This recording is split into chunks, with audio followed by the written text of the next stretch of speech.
selamat datang di YouTube channel aku. Salam kenal untuk kalian yang baru nonton ya. Minal aizin wal faizin, mohon maaf lahir dan batin ya teman-teman semuanya. Semoga amal dan ibadah kita di bulan Ramadan ini diterima, dan semoga kita dipertemukan di bulan-bulan Ramadan selanjutnya. Amin amin ya robbal alamin.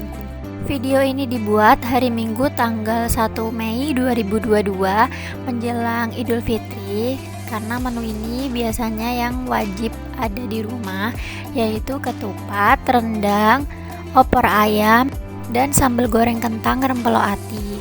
Ini semuanya kita buat sendiri di rumah. Ini kebetulan kakak-kakakku lagi di rumah suaminya, jadi aku dan ibu yang masak-masak di rumah. Ini ketupatnya buat sendiri ya, jadi ibu beli janurnya di pasar, terus ini kita buat ketupatnya sendiri. Cara membuatnya seperti menganyam. Untuk alatnya yang digunakan pisau dan gunting.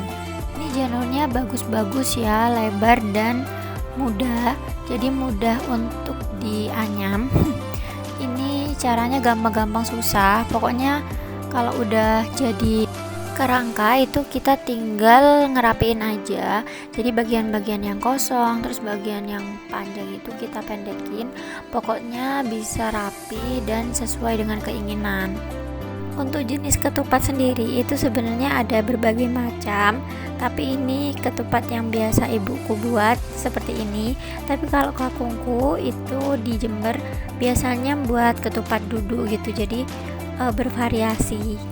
Membuat ketupat seperti ini itu lumayan lama ya, jadi ngerebusnya itu sekitar 2 jaman. Tapi semua ketupat ini itu kadang nggak jadi satu rebusan, maksudnya satu kali rebusan, jadi ada beberapa kali rebusan karena kadang kan nggak muat. Karena ketupat ini menjadi beberapa ikatan, dan yang beberapa ikatan itu dimasukkan ke dalam panci gitu untuk direbus, sehingga prosesnya bisa berkali-kali. Setelah semua ketupat sudah dibuat, ini masukin berasnya ke dalam ketupat satu-satu. Jadi biasanya ibuku itu pakai setengahnya ya, setengah dari ketupat itu diisi semuanya. Setelah itu diikat kembali, jadi diikat 5-5 gitu. Setelahnya baru direbus. Kurang lebih seperti ini ya rebusannya. Nah, sambil nunggu ketupat direbus, ini kita motong-motong dagingnya ini udah direbus sebelumnya, jadi dagingnya udah empuk, dipotong kecil-kecil seperti ini.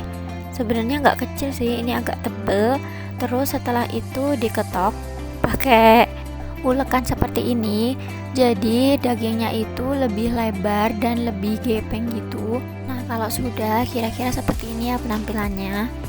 Selanjutnya marut kelapa. Jadi ini kelapanya ada 2, itu udah dipotong-potong sama ibuku, udah dikupas juga.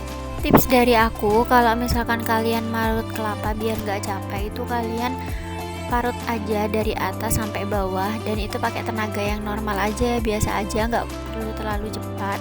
Karena kalau misalkan udah dari atas ke bawah itu kurang lebih kelapa yang diparut itu banyak, daripada kalian menggunakan sedikit tempat terus kalian marut sekencang mungkin, itu bisa membuat lebih capek. Tapi kalau misalkan kalian marutnya dari atas sampai bawah full, itu akan lebih cepat dan meminimalisir capek.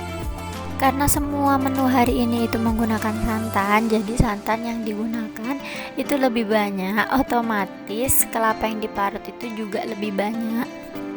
Kelapanya ini nggak terlalu muda juga nggak terlalu tua, jadi sedengan. Sebenarnya ada santan yang udah instan gitu, tapi biasanya untuk rasa yang lebih gurih dan ada minyak-minyaknya sedikit gitu, biasanya ibuku lebih suka pakai santan yang asli.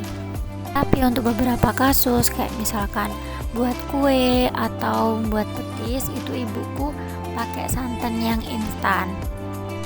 Ini 2 kelapa udah bisa jadi berbagai macam olahan, jadi lebih hemat dan juga lebih gurih gitu untuk ke masakannya. Kurang lebih seperti ini ya hasil kelapanya yang tadi udah diparut. Selanjutnya ada beberapa kelapa yang di mixer kayak gini. Ini fungsinya untuk koyanya rendang, dan ini ada beberapa bumbunya untuk berbagai masakan ya untuk hari ini. Nah ini bumbunya langsung dioseng-oseng. BTW ini baunya waktu dioseng-oseng itu bau masakannya itu semerbak banget. Terus ini kita masukin santan dan kemudian dagingnya. Terus koyanya juga dimasukin. Jadi ini kalau misalkan pakai koya itu rendangnya lebih nampol gitu, kayak gurih banget. Tapi ada beberapa orang yang nggak suka pakai koya, itu kayak mbakku tuh biasanya masak rendangnya nggak pakai koya. Nah ini opor ayamnya udah jadi ya. Jadi tadi tuh nggak sempet ke video. Untuk sambal gorengnya itu ada kentang, wortel, dan rempelo ati. Bumbunya tetap sama ya. Jadi seperti biasa itu ada bumbu masakan yang udah dioseng-oseng, terus masukin rempelo ati, kemudian kentang dan wortelnya. Ini juga baunya semerbak banget guys. Setelah matang semua, ini aku langsung makan, langsung nyobain gitu ya masakannya ibuku, enak banget. Meskipun semuanya bersantan, tapi semuanya itu memiliki rasa yang berbeda, jadi saling melengkapi satu sama lain. Terus semua dagingnya itu empuk, daging ayam maupun daging sapinya itu empuk semua dan nggak bikin effort kalau misalkan kita ngunyah. Nah, alhamdulillah sudah habis. Ini terus lanjut minum air